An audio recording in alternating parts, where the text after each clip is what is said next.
everybody, and welcome back to my YouTube channel. Thank you for subscribing. I'm having a lot of fun doing this. You know, I always ask for comments, and I read, sometimes they're quite long, but I read pretty much most of them. So what I want to do today is kind of go through, I've got these questions, the most frequently asked questions, and go do it. It's morning here in Malibu. It's a beautiful morning. So normally what I do on a beautiful morning is take the dogs for a walk. So I'm gonna get my little phone and selfie stick, and we're gonna go for a walk with the dogs, and let's do this thing and answer some questions. Bertha, Baxter, wanna go for a walk? You guys wanna go for a walk? All right, let's go. All right, the number one question I get is, are you happy? That is a loaded question. So basically the answer is yes, I'm happy. Happiness is kind of interesting to me. I've always been a happy person. I enjoy life, I love life, but I would have to go a little farther with that. It's not just happiness, it's about contentment. I am content in my soul, and because of that, I can be happy. I don't have those struggles anymore.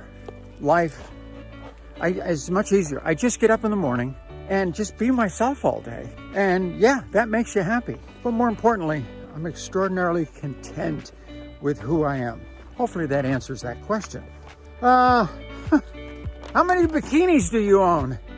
Well, I own a couple of bikinis. Mostly I like a one piece, just because, you know, I'm older. I'm not, Kendall, boy, can she wear a bikini? I'm not young. So I guess in dressing, I'm a little more conservative. And yeah, I do have bathing suits, one pieces. I remember the first time I had a fantasy pretty much all my life, because I remember in therapy back in the 80s, she goes, "What's your fantasy?" And I said, you know what my fantasy is? Walking down a beach, living my life authentically, and just being comfortable with myself. Fortunately, I was able to do that when I was down in Cabo, right after I had come out. And so, yeah, it was nice. It's just contentment. It's just, again, easy. So anyway, I go for one pieces. What are your thoughts on the end of Keeping Up? Well, it's, for my family, it was kind of sad. It was kind of the end of an era. Kendall and Kylie have been doing it since they were 9, 10 years old. They pretty much been doing it, all their life. And so from that standpoint, and I have to admit, some of the greatest vacations, some of the greatest times with my kids, and some of the greatest talks I've ever had with my kids, honestly, you're kind of forced into it when you're on camera and dealing with it. So I would have to say, yeah, it's sad that it's over. You know what? Everybody's doing just fine. Life is good. Next question. Who is your idol? As far as idols, I would have to say I admire anybody in their field who's really good at what they do. I mean, better than everybody else, whether it's in sports or in business. I respect people that have done a lot with their life. So that encompasses a lot of people. But as far as idols, people that I look up to, I would have to say probably my dad. He had a very big impact on my life. Unfortunately, we lost him in 2000. He was a World War II veteran, landed Omaha Beach, saw a lot in his life. I just got great wisdom from him. And also my mom, who's now 94, turning 95 in a couple of weeks or a couple of months. She's also given me great wisdom. So I'd have to say my parents. After that, my idols are honestly my kids. They're wonderful, hardworking, intelligent. I'm just very proud of them. And yeah, I'd have to say they're kind of my idols. Oh, this is an easy one. Do you prefer red or white wine? Well, actually, you know what? I prefer red. I'm kind of a red person, but I'm not a big drinker. I never have been. I don't like that feeling. It's like if I have one glass of wine with dinner, it's probably enough, as we're going down the hill, what are your thoughts on trans athletes? Oh boy, that's a tough subject. Just because sometimes I look at this a lot differently than a lot of other people in this community. Number one, I think sports is fantastic for everybody. You learn a lot about yourself in sports. You learn about winning, you learn about losing, you learn about hard work. Nobody gives anything away. So from that aspect, I feel like everybody should have the opportunity to go out there to compete. And that's a good thing.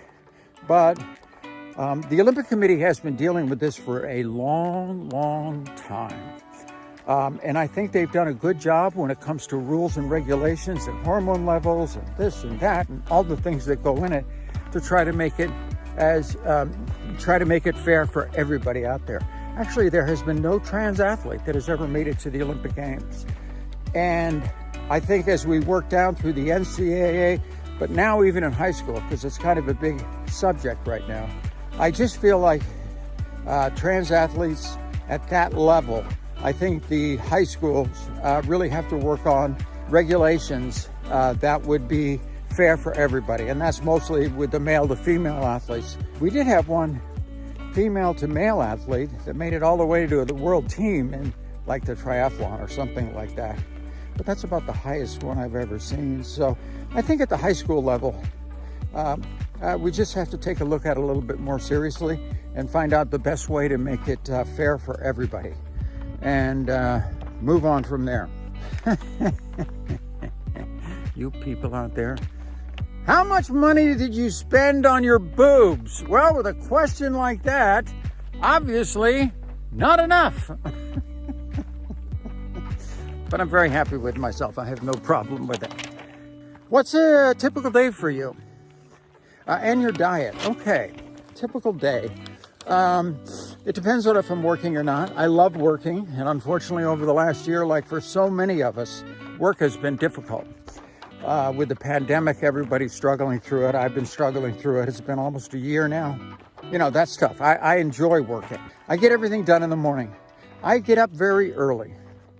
Actually, one of the things I'm doing right now is I get up 4 or 5 in the morning because it's quiet and it's nice, and I'm kind of used to the old days when I had to carpool kids every morning. I like to get up and watch the news, see what the weather's going to be. Right now, actually, I'm studying for my commercial pilot's license because what else? What else do we have to do? And I thought I haven't had a rating in a long time, so I said, let's get my commercial rating. So I get up real early and I study for that. It's a very long 3-hour written exam, so I'm studying for that. Then I get things I need done during the day, probably till about 1 o'clock in the afternoon. And if I have nothing else, I go to the golf course. I work on this stupid game called golf. Not an easy sport, but I enjoy it. It keeps me very active, flexible. My last physical goal is to shoot my age in golf. And right now I'm 71, so I'm getting very close. The thing is, I just don't have to live to be 100 to do it, but hopefully in the next couple of years, I'll knock that one off. Why did you choose sun protection as your product? First of all, it's not my product, it's Sophia's product. And why I'm an advocate for sunscreen is because I've had just all sorts of issues with, when I was growing up, there was just like nobody wore sun protection, this and that. And I lived outside as a kid. I mean, I was competitively water skiing. We lived on a lake. I was out on the boat every day. I was in sports, out running, all the years of training. Nobody's wearing any sun protection. And because of that, later on in life, you pay for it with all sorts of basal cell carcinomas and things. I had to literally have my nose, I had one right there. The only way you can get rid of it is to cut it out. They cut it out and they had to take all the skin off my nose, literally put all the skin back on. It was horrible. And so, yeah, sun protection is really important for me, and I would like to get everybody. That's why Sophia started Lumisol, and I use the products all the time. Protect, protect, protect. question. Will you ever get married again? No. I don't see myself ever doing something like that. I mean, I've been out for 5 years, never even been on a date or anything, you know. It's just not high on my priority list. I am so fortunate. I had so many great friends. Actually, I have probably more friends now since I transitioned than I did before. I'm also more social than I was before, because I always felt before I was always kind of hiding. Now I don't have to hide anymore. I can just wake up in the morning and be myself all day. So yeah, but as far as a significant other, no, I don't have that. Now, Sophia and I, just great friends, and I so appreciate her. What are your biggest struggles right now? Boy, you people ask tough questions. Well, actually, the biggest struggle I have ahead of me is getting up this big hill. Life in the old days was so complicated, okay? It was sneaking around, lying to myself, lying to people, you know, trying to sneak off so I can get, you know, a few hours of living my life authentically. And oh my God, it was just, today, there's no struggle there. I just wake up. It does take me a little longer to get ready in the morning, but then I'm off, I'm going. Life is good. If you could play a round of golf with anyone, dead or alive, I don't know, I've never played golf with a dead person, but who would that be? First of all, I'd like to say a big shout out to Tiger Woods. I'm shooting this thing, and yesterday was the day he had his car accident, and I think he is one of the most amazing human beings. What he was able and continues to be able to accomplish in his life, golf-wise, and you know, when you talk about struggles, that was a question just a second ago about struggles. He's had a lot of things. Life is not easy. It's a tough job, life, but I think he has graciously dealt with all of the issues that he's in, and you know, one thing he didn't need was a car accident. I hope he will have a speedy recovery, and you know, he's not too far away from the senior tour. Can you believe that? I remember when he first came, he first played at the LA Open. He was like 16 years old. And I'm watching him play, and this kid's just like a superstar, you know? And I'm watching him play at the age of 16 at the LA Open, and I'm thinking, oh my God, how old will I be when you know, he's qualified for the senior tour? And I'm thinking, oh my God, I'll be in my 70s. And I'd love to see him in a couple of years playing on the senior tour. I think it would be great for the senior tour and great for him. Speedy recovery, Tiger. Okay. Oh, and the question was, if you were playing a round of golf with anybody, who would it be? I would say number one, my dad. My dad had a big influence on my life. Again, we lost him in 2000. He had a great impact on me.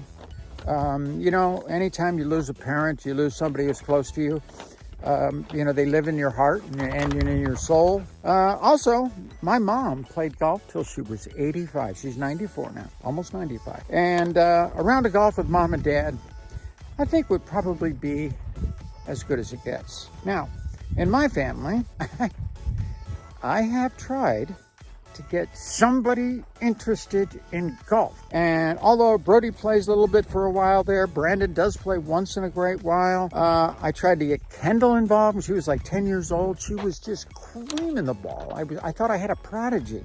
Got into horses. I'm trying to get her back into the game now. So yeah, I got 18 grandchildren. I got to find one who has a big interest in golf.